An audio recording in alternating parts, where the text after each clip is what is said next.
Hey everyone, before we get started, take a second to like and subscribe to the show. It's the best way to help us share great information with more people. Thank you. Hey everyone, welcome to Care Lab. Welcome. What happens when you're caring for a parent, raising a child, and holding everything together in between? And then something unexpected hits. Most caregivers don't burn out because they don't care. They burn out because they're forced to make high stake decisions without a plan. Today, we're talking about what changes when you do have one and how the right support can turn consistent crisis mode into something you can actually manage. And I'm so excited that we are going to get to do this with Lindsay Friedman, who began her career as a nursing assistant and became a multi-generational caregiver. She's also now the founder of CareBloom and LT CareNav and is building solutions that help families navigate long-term care and connect with the right support.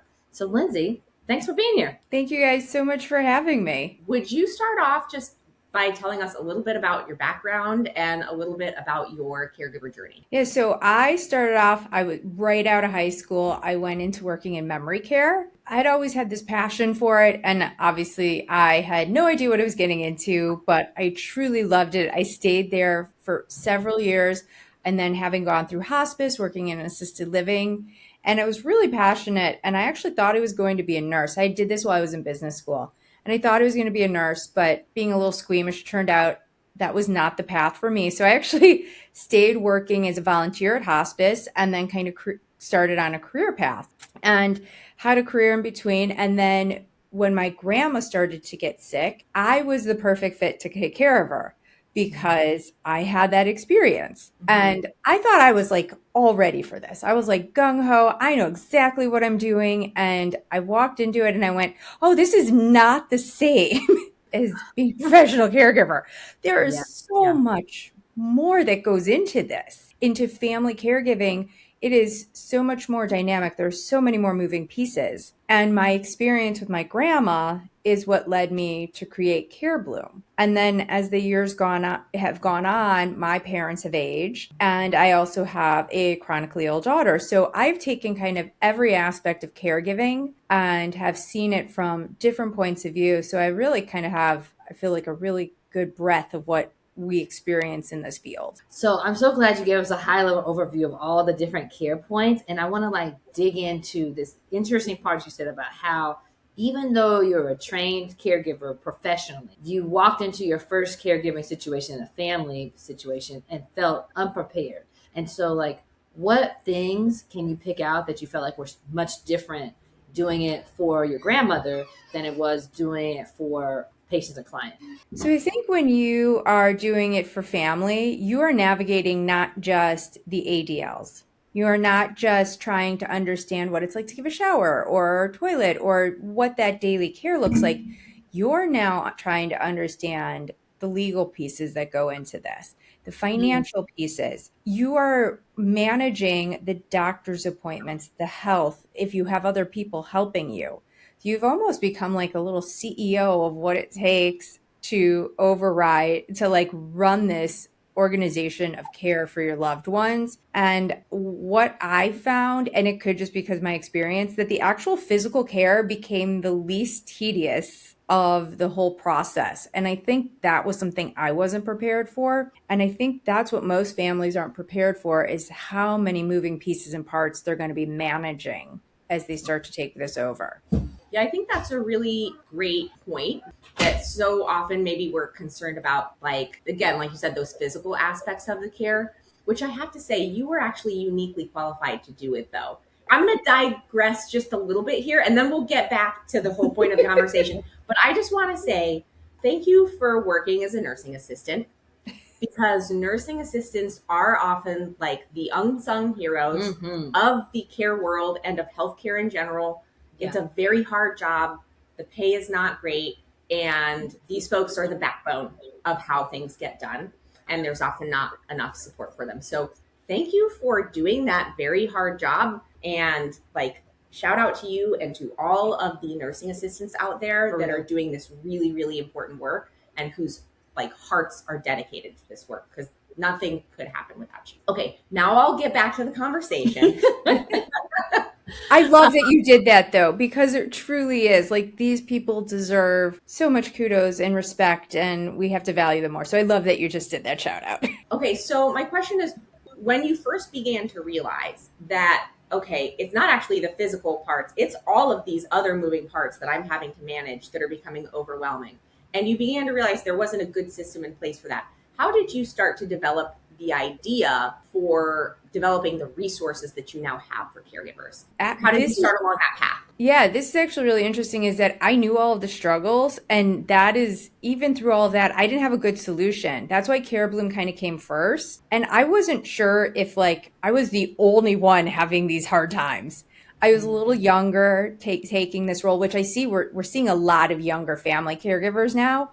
So I was almost like, I'm just not equipped. This I don't know what I'm doing. And so I wasn't aware that like more people had these issues until we started, when Care Bloom finally started to take off and we were installing them in homes. I was getting all the exact same questions from families that I was feeling in experiencing years past. And I went, oh, it isn't just me. I'm not the only one who was having trouble with all of these, with understanding options. And that was when I really started to understand that the larger picture, as hard as it is to give physical care, everybody's having trouble finding resources, understanding what options are available, understanding financial, all of these pieces. And that is when I set out to build LT Care Nav, was how do I build something that answers every question families are answering, every resource, every piece of it. And that was really what triggered that, was when I realized like I'm not alone in this.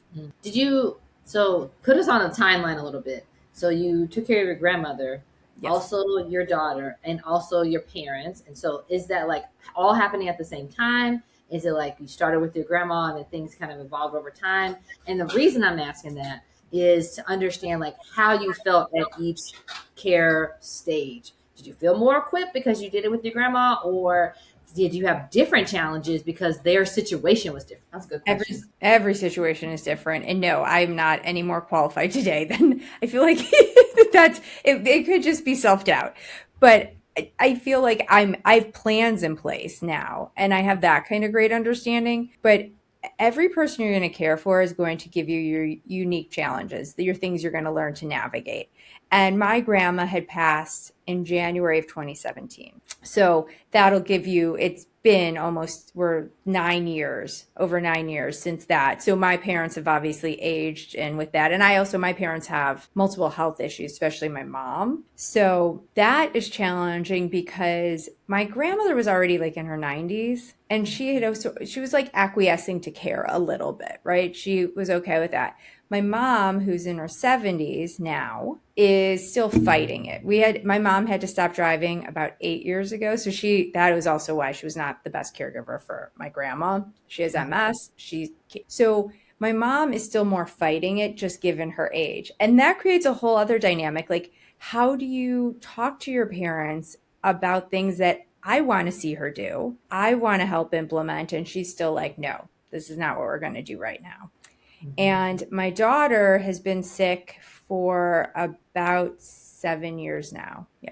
So we finally had diagnosis. I will tell you, taking care of your children, anyone who's doing that joint role of parenting and caregiving, I feel for you, because it is a whole different level, especially when she's a teenager. And that changes everything, because where do you give her the autonomy to start taking control of this, because she is going to have to if she wants to have her life. But also, I'm struggling with her doctor's appointments and fighting through all of this. So everyone is different. Like different troubles come with each generation you're going to care for, and understanding that and knowing that you can't treat it all the same. You said though at the beginning of this of when you were answering Brandy's very good question, you said everyone's different. You don't feel any more prepared now than you did before, but you have a plan. I want you to talk, if you can, a little bit more about like what because we talk a lot about planning for things, but like what do the nuts and bolts of that look like, and how does that actually make a difference, even if you're not feeling as prepared to take on a role as of course we would all like to feel prepared. Yeah. Yeah, so planning and what we do and what I focus on is actually planning for more elder senior care, which Okay. is probably why the whole thing with my daughter is still a little convoluted because there's not as many great solutions out there. I think it's still they put it back on parents, right? But for Yeah. my parents, it was interesting because I went with them to their financial advisor one day. I went with them and I had the conversation about, well, how have they prepared for your care? And my dad's like, well, what do you mean? I was like, well, how have they taken this into consideration? I was like, I'm going to go with you. And they didn't. They literally have a formula like most likely the husband will die first, then wife will need some care, and they put a small percentage towards that care. I was like, they didn't ask you that my mom has MS, that my dad's had 2 strokes, that my mom can't drive, like that she can't do stuff. Like none of these things were put into their plan because all of that goes to level of care. They never asked my mom, do you want to stay at home? What does staying at home look like for you? Does assisted living make more sense? What happens if one person's here and one's not? And I will say these are really, really hard conversations for adult children to have with their parents. Oh, Yeah. don't I know it? Yes. And I'm yes, so do I. And my parents push back even with me. And I'm writing a book right now that I'm almost done with. And I've been sending each chapter to my dad. I'm like, just take a read. He's a big reader. And he'll text me back. He'll be like, I feel like this was something you're trying to say to me. Uh-huh. You're like, If you feel like it applies, just Yeah. saying. They're the hard conversations. The whole book's about hard conversations and how to have them and how everyone needs to look at them. And it's really to bring open dialogue. And so I'm still working through it with my parents, but I have more of a plan for them. I wish I could get them to be more involved because what their involvement's going to do is not make it so it's my plan alone. Yeah. And because your yeah. plan Yeah. alone. Because it's their life. It's not because it's not about a single individual. It's not even about them as single individuals. It's about how your family is going to work together as a whole to make sure that everyone's getting their needs met in the best way possible, right? That everyone is living the life that they choose to live as much as they possibly can. Yeah. And we had a moment like that was crisis. It was several years ago when my dad had his first stroke. My mom, I was already at MS. My mom already couldn't drive. She already needed help with things at the house. And my dad had a stroke. And it was all out crisis moment because we had nothing in place for what happens to my mom if my dad is now not there. Who's going to take her to see him in the hospital? Who's going to make sure she gets her shot? Who's going to do all these things? What if she has to go somewhere? My sister and I were like all out panic. And so my sister and I now have like a thought of like, okay, if this happens, here's how we're going to act. And it will make it easier for the next time. I hope there's not a next time anytime soon. But having kind of these ideas of like emergency go packs, like, we plan for so many emergencies. This should be one. So I think I hear you saying that one part of the plan was the money piece, right? Which that's super important. I want to dig into that too. But really it's about, have I thought through what could happen? And not necessarily that you had to use all these particular tools. Organize your thoughts however you want to organize your thoughts. But have the conversations and think through, if this happens, then we're going to do X, Y, or Z, and like making sure you're prepared to do that. And, having that with your parents, but also having that with your sibling. So, because she's a part of that too.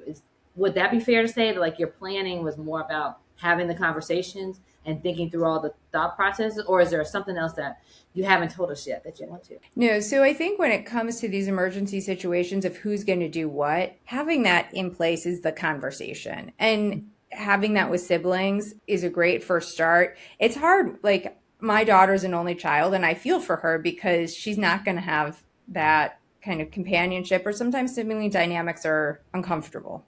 So also realizing that if you're the one it's going to fall on, what those meaning that looks like for you. The financial piece, I think, plays an even larger role in it. And earlier planning, I will tell you, having great financial planning in place for long-term care is going to make all of these other decisions a lot easier. Because if you can say, I've got this plan in place, I can just hire aides, it's going to be easy, changes the dynamic as well. And that's to have that in place is not always simple if you haven't planned ahead of time because it's expensive and life right now is super expensive. But there are a lot of options to make this possible. Yeah. Let me ask another question. Okay. Yeah. Because I thought that, okay, so in my work, I've spent most of my time working with older adults and trying to help them age in place. And of course, all the things tie into that, right? So it can't just be my OTPs. It has to be like, okay, who's your power of attorney? And so in that experience, I've met a lot of financial planners. But I think that I have been defaulted to the ones that are used to working for aging in place because they all talk about the things that you said were not covered. And so I think I wanted to highlight that because not any old financial planner may be thinking about this in this comprehensive kind of way. And it might be important for the people who are listening to make sure that they connect with financial planners that clearly state that like they will help you with aging in place because they got to ask extra questions that maybe they don't necessarily think about or are trained to do from the jump.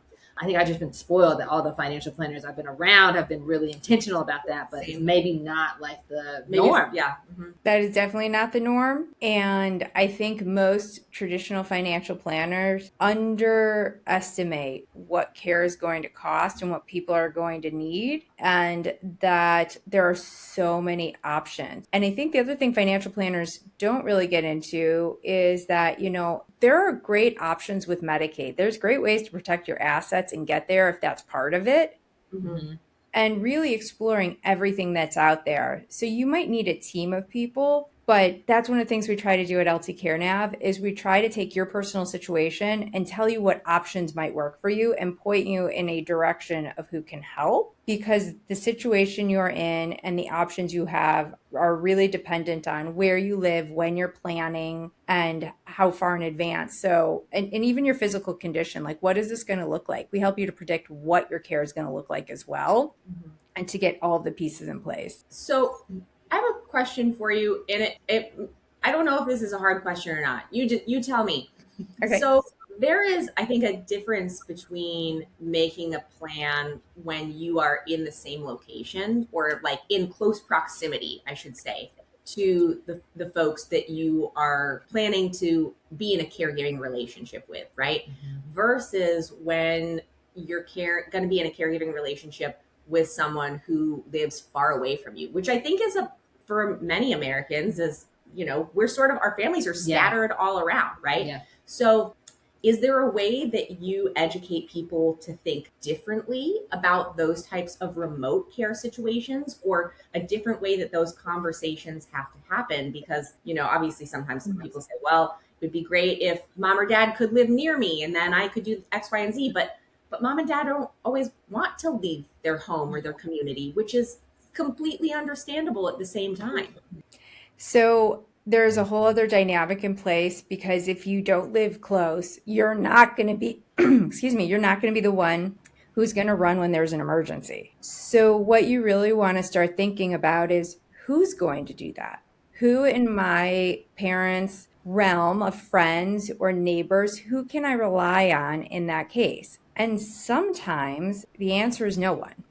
And what does no one look like? Because no one means you have to either leverage social services, nonprofits. You have to really understand who is in the community that is offering these services. And there are a lot of services that are offered for free that you can find, or for really low cost. And that's actually one of the things we do at LT Care Nav as well, is kind of point you in the direction of what's available in your community by county. But the next step is also, who can I hire? What kind of senior care advisor? What kind of person can I put in place? It might be a retainer. It might be an on-call thing. Who can I have in that moment of, okay, my mom fell, my dad doesn't drive, somebody needs to take this, and that you can hire, and having that person before, because when it's a crisis, one, you're going to be frazzled, you're not going to figure it out, and you're not going to figure it out fast enough. So, okay, we talked about the financial implications and having a plan in place for that, the emergency situations and thinking and talking conversations out in advance. Are there any other key pieces to this planning part that you would like to have people draw their attention to? The legal documents. Yeah, we can talk about legal. Good. Yeah. That people get funny about this too. Like, to have somebody in place to who's going to understand your finances, who's going to control that if something happens. That doesn't mean they get to take everything, But that's one piece of it, and also your health directives. Having these conversations, and if you as an older person have put somebody in place, have you told them? Have you talked through your wishes? Telling somebody, yeah, I'm going to give you financial control of all of these things, and then not tell them where anything is. Like, do they know if you have a safety deposit box?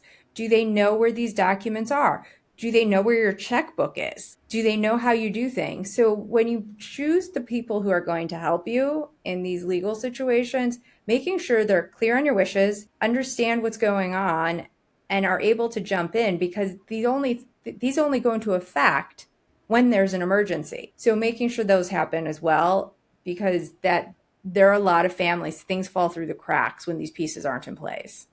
I'm going to add a little bit something or expand on that just a little bit about when you're having these conversations with people, for example, like for healthcare directives, going beyond, well, I want to live, or I want, no, I don't want, like going beyond big general statements, I think is really important to understand. And that doesn't mean that you don't have to have a deep understanding of how healthcare works or what different procedures mean. Although talking about that with your doctor, I think is a really, really helpful thing to do so you do understand what these different things mean.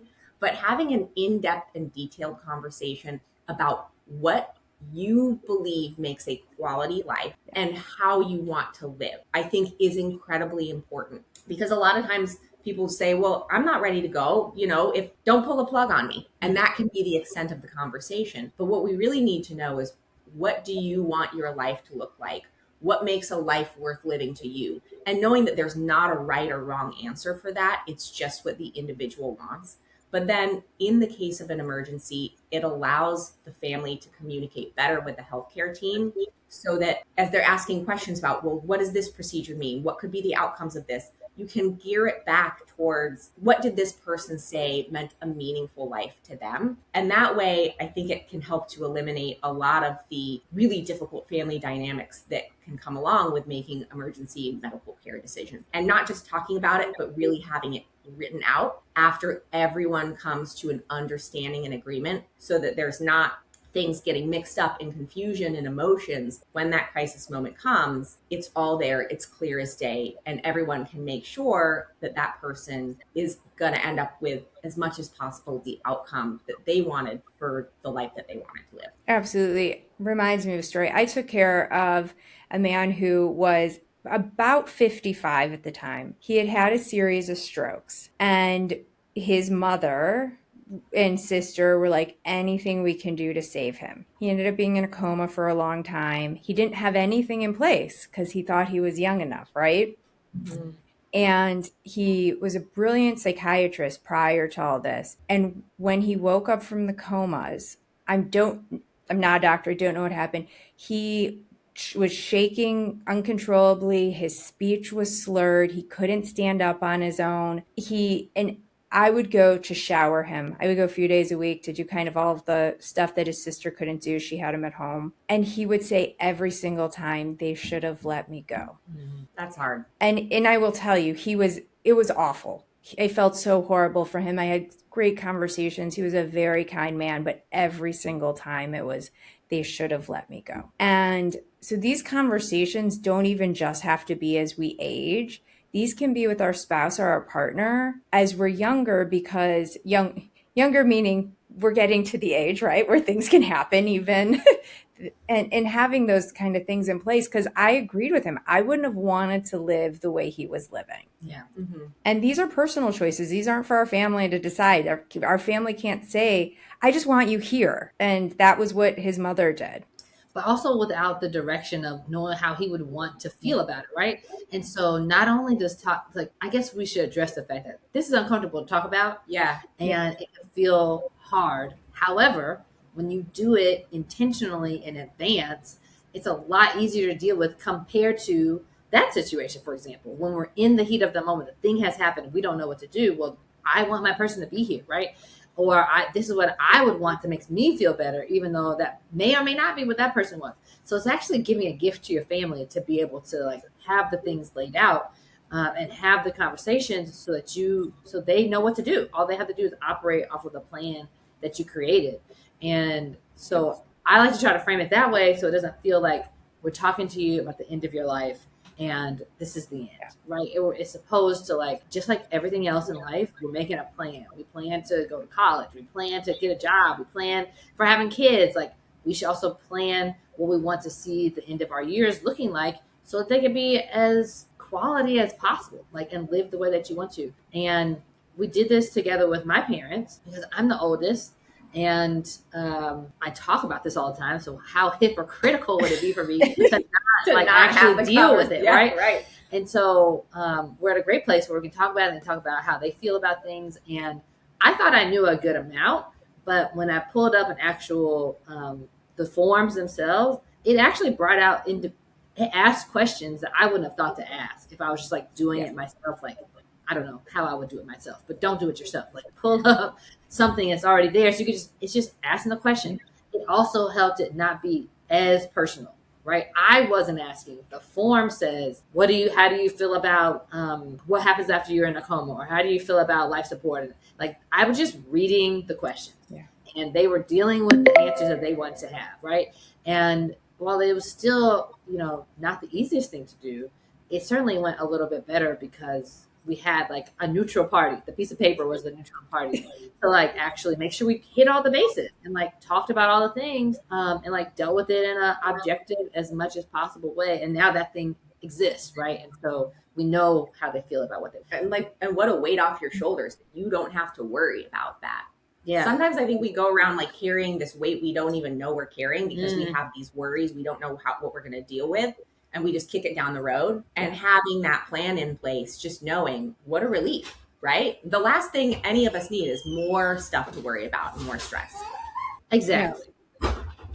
And that's what we're really hoping to do is really kind of give some peace of mind in every aspect of this, or at least point you in the right direction to start having the conversations and letting you know who's here to help. Because that's the other thing is this industry is full of great people who can help. There's also some less reputable people. That's true too. Yeah. So this is when I would tell you, make sure you pick the right people when you do decide to get help. And if you use like a piece of paper, it's a great starting off point to even take to a professional. Well, Lindsay, obviously you've made some incredible resources. First of all, thank you for doing this really hard work because it's not easy work to do. Second, where can people find you and your resources? So you can go to ltcarenav.com. And if you go /podcasts, we're actually giving away a bunch of free stuff, some ebooks, and really that you can contact me and also get some free goodies on that site. Okay. And we will link that in the show notes as well. So whether you're watching this on YouTube or you're listening on Spotify or any other podcast streaming platform, go down to the show notes and you can find that link directly in there along with some other resources. If you made it all the way to the end of this episode, please take a moment to like, subscribe, comment, leave a review. This is the best way for us to make sure that we're growing our audience so we can reach more people with this really, really important information that, listen, everybody needs. So please take a moment to do those things right now. Lindsay, thank you so much for being on this episode of Care Lab. We really enjoyed the conversation. And again, thank you for the fabulous work that you're doing. Thank you. Bye, everybody. Bye.